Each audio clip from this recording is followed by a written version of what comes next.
Sam Ray was home alone when he faced the most crushing trial of his life. It was July 2nd, 2015. The 18-year-old was working under his truck at his family's home in Nashville, Tennessee. I used jack stands, went through the proper procedures at least.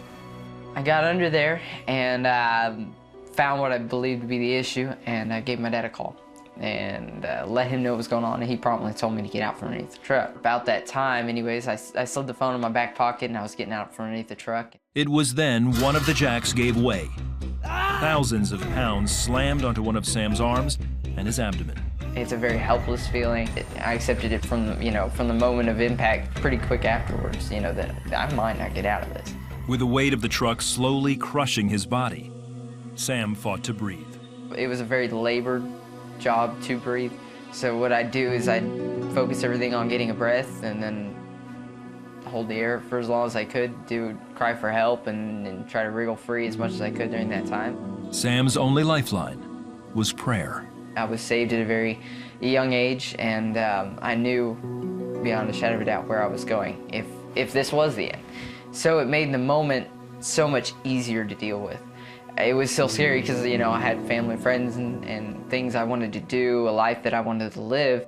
Sam had been pinned more than 30 minutes when he heard a familiar voice, Siri from his iPhone. It was in his back pocket and was somehow activated by the pressure on Sam's body as he struggled to get free. But Siri went off, and that's when I started trying to give voice commands and telling it, call 911. Siri, call 911.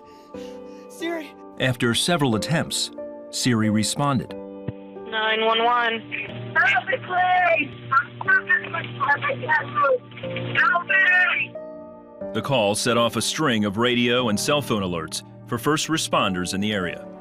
One of them, a volunteer firefighter, happened to live just down the street.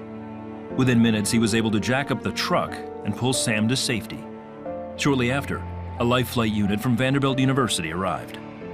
When we first received the call, all the information we had was that we had a young man that had been trapped under a vehicle for, we think, about 30 minutes. So obviously we prepared for the worst, thinking that this could be significant injuries, especially having been under a heavy vehicle for a certain amount of time.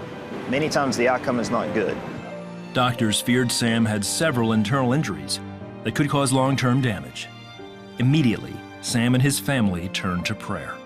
I think the biggest one was that God would have his will and way. Regardless of what the outcome, I knew he would have control and that he would bring it around to be what he wanted it to be. With lots of fear and disbelief that this is my son. This is something that's happening to our family. Doctors ran a battery of tests to rule out any major internal organ damage, but only discovered a few broken ribs and burns. The very next day, Sam walked out of the hospital.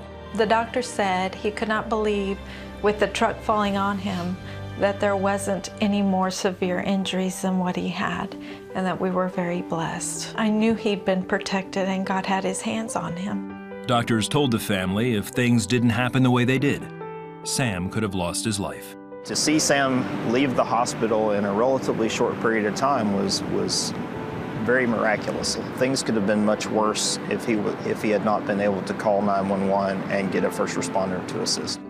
Had the car come down even another inch and broken more ribs or done more damage to his spleen or bruised more lung tissue, any change in the way that went down, he might not have walked away at all. You can call it divine intervention, but he's here for a reason. Sam's Siri rescue gained national media attention, but the Ray family give God all the credit. God kind of has his hand in everything. So whether people call me lucky or blessed, either way I know it's God. So they can argue and say, oh, well, phone did this and phone did that. Nah, phone didn't do anything, it was God. Power of prayer, it works. Sometimes people think they're speaking to air, but God's there and he hears what you're praying. And no matter how many times you pray, he still hears you.